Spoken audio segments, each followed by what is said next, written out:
Article report का वक्त हुआ। नमस्कार, मैं रविंद्र सिंह आपके साथ। सोनिया गांधी ने अपने एक लेख में इमरजेंसी के मुद्दे पर मोदी सरकार को घेरने की कोशिश की है, जिस पर बीजेपी ने कहा कि देश में सिर्फ एक बार इमरजेंसी लगी है, कांग्रेस को जनता ने नकार दिया है।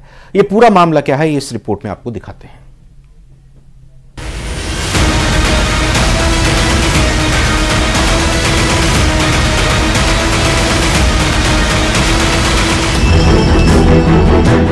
सोनिया गांधी का पीएम मोदी पर बड़ा हमला।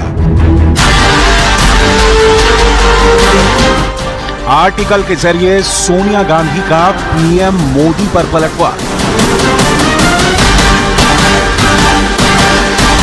पेपर लीक, चुनावी नतीजे जैसे मुद्दों को लेकर पीएम मोदी पर कसा तंज। लोकसभा में विपक्ष ने जिस तरह से अपने तेवर दिखाए हैं, उससे यही लग रहा है कि अगले 5 साल सरकार पर विपक्ष के नेताओं का पलटवार होता रहेगा। संसद में नीट पेपर लीक पर विपक्ष सरकार को लगातार घेर रही है, तो वहीं पीएम मोदी के आपातकाल का जिक्र भी राजनीतिक मुद्दा बना है। लेकिन विपक्ष केंद्र सरकार के साथ साथ पीएम मोदी पर ज्यादा हमलावर दिख रहा है। इसकी एक बानगी देखी कांग्रेस नेता सोनिया गांधी के ताजा तरीन लेख में। कांग्रेस की पूर्व अध्यक्ष सोनिया गांधी ने एक अखबार में आर्टिकल लिखा है। इस आर्टिकल के जरिए उन्होंने प्रधानमंत्री नरेंद्र मोदी पर जमकर प्रहार किया है। सोनिया गांधी के इस आर्टिकल में जो प्रमुख मुद्दे रहे वो नीट पेपर लीक मामला, इमरजेंसी, 2024 लोकसभा चुनाव के नतीजे और स्पीकर चुनाव रहे। अखबार के अपने लेख में सोनिया गांधी ने पीएम मोदी पर डायरेक्ट अटैक किया है। उन्होंने लिखा कि 2024 के चुनाव में पीएम की व्यक्तिगत, राजनीतिक और नैतिक हार हुई। इसके साथ ही सोनिया गांधी ने स्पीकर चुनाव को लेकर भी पीएम पर हमला बोला। अपने लेख में लिखा कि सरकार की तरफ से जब हमसे स्पीकर चुनाव में समर्थन की मांग की गई तो हमने कहा कि परंपरा के मुताबिक उपाध्यक्ष का पद विपक्ष को मिलना चाहिए, लेकिन सरकार ने हमारी मांग नहीं मानी। यही नहीं, कांग्रेस संसदीय दल की अध्यक्ष सोनिया गांधी नीट के मुद्दे पर पीएम मोदी पर जमकर बरसी। आर्टिकल में लिखा कि परीक्षा पर चर्चा करने वाले पीएम पेपर लीक पर चुप है। इस परीक्षा ने देश भर में कई परिवारों को बर्बाद कर दिया है। सोनिया गांधी यही नहीं रुकी, उन्होंने अपने लेख के जरिए लोकसभा में मोदी सरकार के आपातकाल के प्रस्ताव पर भी जवाब दिया। लिखा कि 1977 के चुनाव में लोगों ने आपातकाल पर अपना फैसला सुनाया था, जिसे बिना किसी हिचकिचाहट के स्वीकार किया गया था। लेकिन 3 साल के भीतर ही कांग्रेस को इतना बड़ा बहुमत मिल गया जो पीएम मोदी की पार्टी अब तक हासिल नहीं कर पाई है।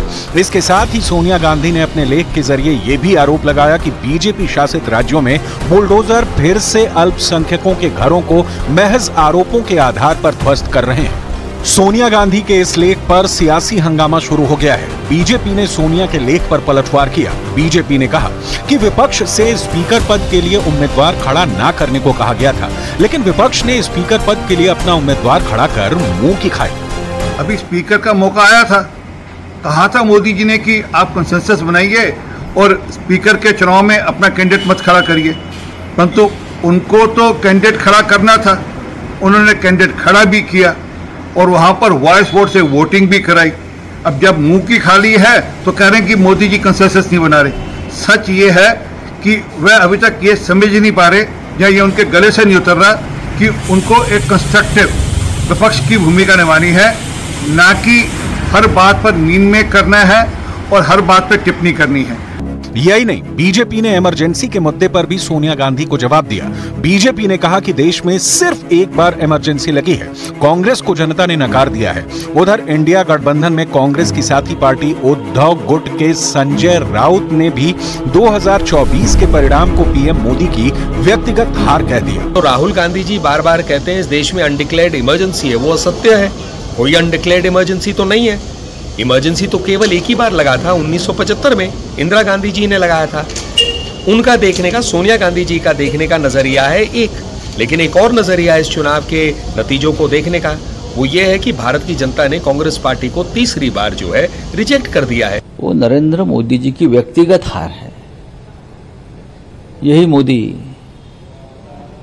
अपने दम पर 400 पार की भाषा कर रहे थे।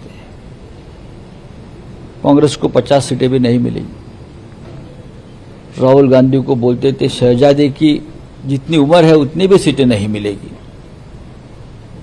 लेकिन शहजादे ने आपको हरा दिया है। 2024 लोकसभा चुनाव में 234 सीटें जीतकर इंडिया गठबंधन फुल कॉन्फिडेंस में है और इंडिया गठबंधन में कांग्रेस को सबसे ज्यादा 99 सीटों पर जीत मिली थी। ऐसे में संसद में कांग्रेस और उसकी सहयोगी दलों का जोश हाई है।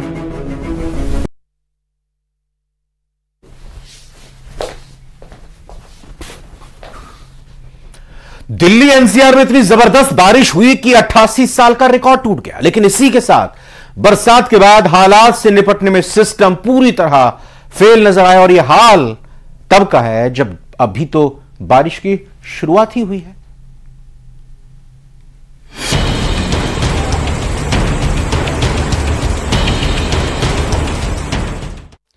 शुक्रवार को हुई मॉनसून की पहली बारिश ने दिल्ली को पानी पानी कर दिया। दिल्ली दरिया बन गई और लोग तैरते नजर आए। कहीं गाड़ी डूब रही थी, कहीं घर, कहीं लोग।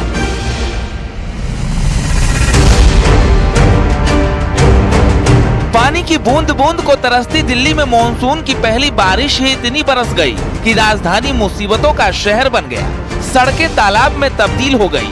अंडरपास में पानी भरने से गाड़ियां फंस गई। नेशनल हाईवे तक पर पानी जमा हो गया। बारिश इतनी हुई कि इसने नया रिकॉर्ड कायम कर दिया।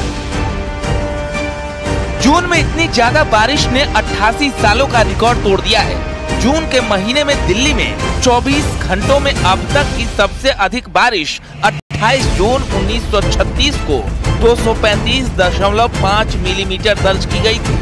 इस बार शुक्रवार को हुई 228.1 मिलीमीटर बारिश रिकॉर्ड की गई है। मौसम विभाग की माने तो ये अब तक का दूसरा सबसे बड़ा आंकड़ा है। दिल्ली में जून में औसतन बारिश 80.6 मिलीमीटर तक होती है, लेकिन इस बार 3 गुना ज्यादा बारिश दर्ज की गई है। पहली ही बारिश में दिल्ली डूब गई। मथुरा रोड जलमग्न, प्रगति मैदान टनल बंद, तिलक ब्रिज अंडरपास में पानी, मिंटो रोड अंडरपास में सैलाब, संसद Bhavan, Shanti Marg, Lodhi road, Lutyens zone, national media centre, posh इलाका हो या कच्ची कॉलोनी, हर जगह पानी पानी। दिल्ली ऐसी दिख रही थी जैसे समंदर में शहर समाया हो। पानी काफी हद तक कम हो गया है, तब जाके ये हाल है। जिस वक्त पानी जिस सब सुबह जब ताबड़तोड़ और मूसलाधार बारिश हो रही थी, उस वक्त यहाँ पानी का स्तर क्या रहा होगा।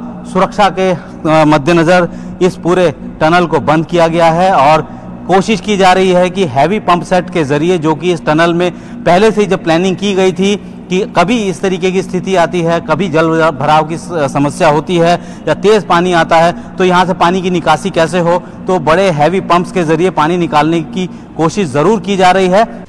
मॉनसून की पहली बारिश दिल्ली वालों के लिए आफत लेकर आई। कई जगहों पर बाढ़ जैसे हालात बन गए। वसंत विहार में एक निर्माणाधीन इमारत के